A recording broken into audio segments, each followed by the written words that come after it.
At some point, you probably said something to yourself like, I'm just not a language person. And maybe it was after the third app that you downloaded from the App Store, or it could have been after some grammar course that you bought, or 5 years of studying and you still feel like you're something of a beginner. And I get why it feels like that, because I've spoken to literally thousands of people in that exact position. But I want you to understand this.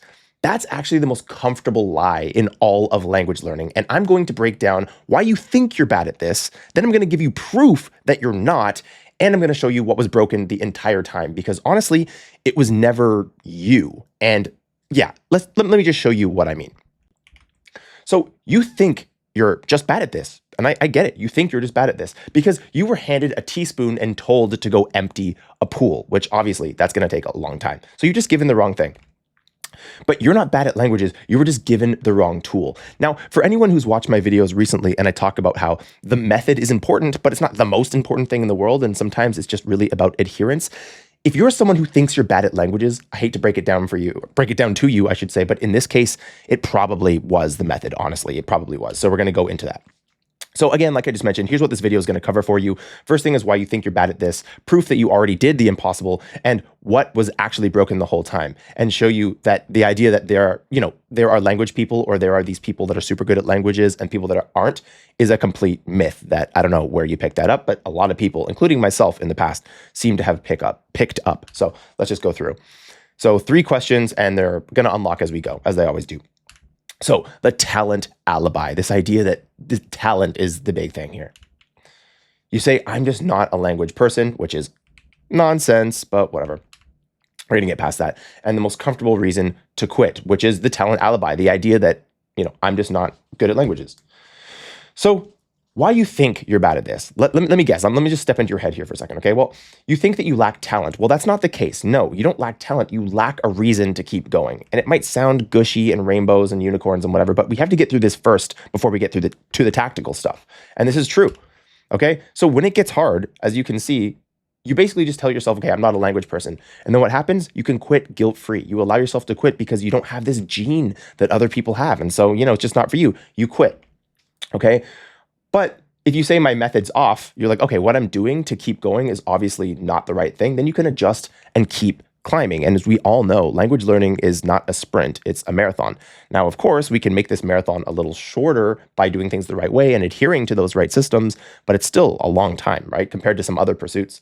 So it's the same moment, but one door ends the journey and the other one continues it. So when you say I'm not a language person, of course you're going to quit, right? Nothing guarantees that you don't make progress, like just walking away from the thing altogether. So not a language person is the lie that lets you quit without guilt. And be honest with yourself. This can be hard. And not just can be, this is hard. And so when you quit, that's a pretty normal thing to do, to want to quit, but you don't have to. The only reason you do is because you've told yourself that you don't have this thing that you'll never have, this gene or this ability that you'll never have. And so you quit without feeling guilty about it. And let's just cope, right? That's just coping. So answer 1 is already unlocked.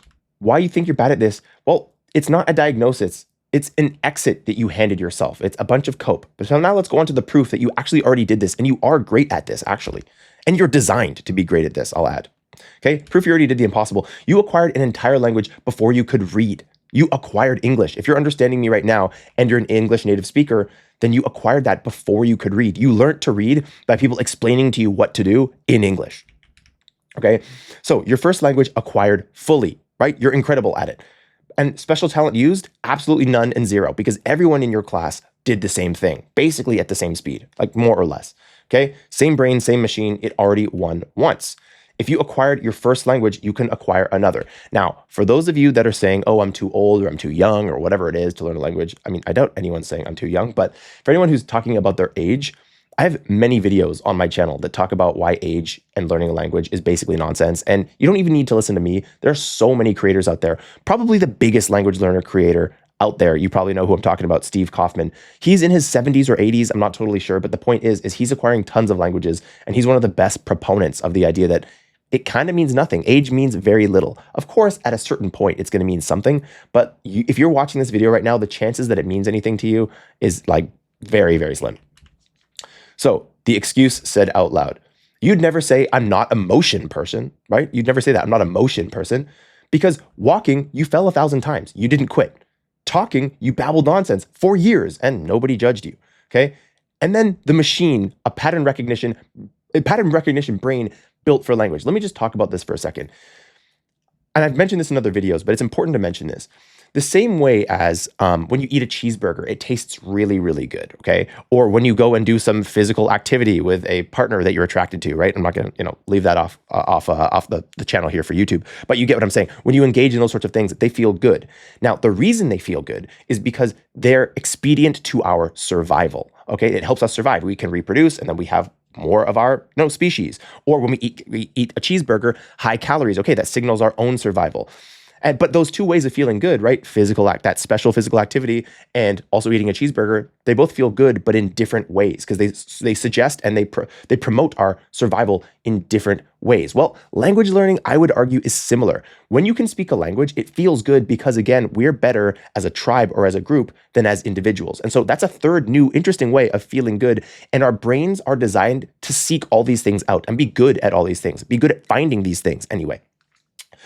So the point is that if you learn to speak a language, or you attempt to learn to speak a language, your brain will assist you, because it literally comes down to your survival, right? We are better if we can communicate and work as a team than if not. So the machine is designed to recognize patterns in language that allows you to be with other people and thrive with other people, okay? That's just a really 30,000-foot version of this whole idea broken down.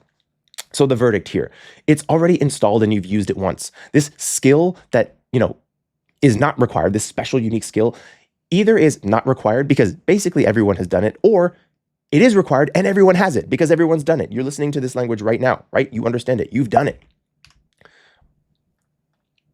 Okay, so the biology isn't the question. The method is. And again, I want to go back for anyone who's like, but in recent videos, you said the method's not all that important.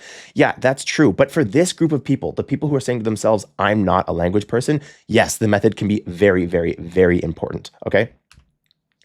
So, second answer is unlocked. Proof you already did the impossible. You acquired one language already. The hardware works. And for my friends out there who speak two languages, maybe their parents or a loved one spoke another language to them, and they're one of those people that are like, I can understand multiple languages, but I can't speak it. You're like 95% of the way there. You definitely shouldn't doubt your skills in that case. Okay, so like I said, the answer to number 2 has been unlocked. Now let's talk about what was actually broken. You did the reps, just the reps of the wrong thing. And this goes back to why the method can be important for particular groups of people. So let's consider an astronomer, someone who studies space, okay? They know about it, but then an astronaut goes to space, actually lives in it. These are two very different skills, okay? An astronomer knows a lot about space that the astronaut might not, and vice versa. So the point is, these are very different skills, even though they're roughly in the neighborhood of similar stuff. So grammar tables and app taps are astronomy. Input is the launch and you go to space, okay? It's very, very different. Input is you're being in the language, whereas grammar is you're studying about the language from the outside. You weren't lazy, you were aimed at the wrong reps. Now, also, let me just emphasize this astronomer-astronaut analogy is actually really good, I think, because people are going to say, oh, but grammar really helps early on, or if you're falling off and making mistakes, grammar can really help clarify things. Absolutely. The same way as there's transferable knowledge between astronomers and astronauts, it's the same thing. But you can't just be only an astronomer, head to space, and expect to do very well. Right? Hopefully that's clear. Same thing with an astronaut. If an astronaut were to take some test about these tiny little idiosyncrasies about this one planet, blah, blah, blah, they might not know it, but the astronomer might. So again, it's about transferability, but also studying the right thing or putting your time into the right thing, reps into the right thing that are going to carry over to where you really want to be. So the only thing that was ever true, okay, that it wasn't talent, it's method and hours. That's really it. And again, I'll emphasize the reason I'm saying method here, especially is because for this group of people, the method really can be the difference. Okay, so every hour of the right rep moves you right. There is no aptitude gate anywhere on this line. Okay, the point is you start and then you move towards fluency the more time you put into the right method. So there are no language people. I just want to be super clear about this. There are no language people, okay? Just people with the right method. Now, listen, if you want to argue with me and say, oh, but this person studied and did so well and like no one else can do that. This is like 0.0000001% of people. And you want to argue for that. Look, if you want to argue for your own discrepancies and your own like reasons why you can't do something, I'm not here to stop you, right? If that's what you want, then you'll win the prize, which is, hey, you get to keep it. If you fight for this kind of a prize, then you get to keep it. Okay, cool. Maybe you can't do it. This video is for people that believe somewhere deep down kind of in what I'm saying. And they're like, look, maybe I have just been giving up and I have been coping and they need a little bit of a kick in the pants to get back on the horse and just understand that maybe they can adjust their method and then stick to it. Okay, so drop the alibi. I'm not a language person. Let's get rid of that. You have a wrong method, which is fixable. Thank goodness, right? It's fixable.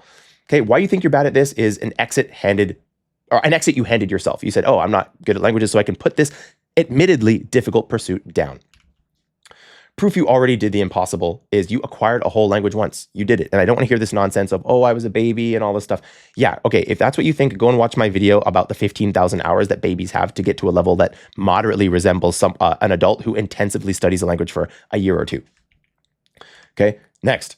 What was actually broken was the method and the reps. It wasn't you, it was the method and the reps. It's not about being a language person or not being a language person. Stop telling yourself that you're not a language person because it's not helping you. And sometimes, by the way, I'll add this, just a bit of personal philosophy for you. Sometimes it's not even about what's true. Sometimes it's just about what's helpful. And maybe you're the 0.00001% of people who are not a language person. Maybe, but you're not, but maybe, okay? If that were the case, and your goal is still to learn a language because your why is strong enough, you want to get this certain job, or your loved one speaks it, or it's a heritage language, whatever it might be, tell yourself what's helpful. It's not helpful to say, I'm not a language person, because if you're set on this goal, and you're really set on this goal, it's not helpful to be like, I'm not a language person. What is helpful is to be like, okay, this gene thing doesn't exist. I'm going to listen to what Spencer's saying, and I'm going to really adopt this. Because whether you have the gene or not, which, by the way, again, it doesn't exist, but even if you don't have this gene that everyone else seems to have, if you believe that I'm not a language person, that's going to hold you back more than if you were to just be like, okay, it happens that I don't have the gene and I don't believe this thing. I don't believe it. So I don't have the gene and I don't believe it. So I'm just going to pursue it as if I did have the gene. And then guess what? You're still going to make progress and you're still going to be rewarded with that. Okay. So the wrong method, never the wrong brain. It's not about being a language person. Hopefully now that is clearly locked in. Okay, so that's basically bringing us to the end of the video here. Again, if you enjoyed this and enjoy this kind of what I'm talking about here, this is one fragment of a larger piece. If you want to see the whole way that I take people from 0 to conversational fluency, regardless of their language, you can take a look at the video that'll play after this. It's also going to be in the link in the description and in the pinned comment. It's called the Fluency Roadmap, and that will basically, right after this video, you'll go straight there. So like I always say, I hope you enjoyed this video. I had a lot of fun filming it. Hopefully now you understand there's no language gene, no language like crazy ability that people have. And it's basically just a bunch of cope. Sorry to tell it to you, but honestly, I'm here to help you with your language learning goals. So I hope this video did. Thank you so much for watching. And as always, I'll see you in the next one.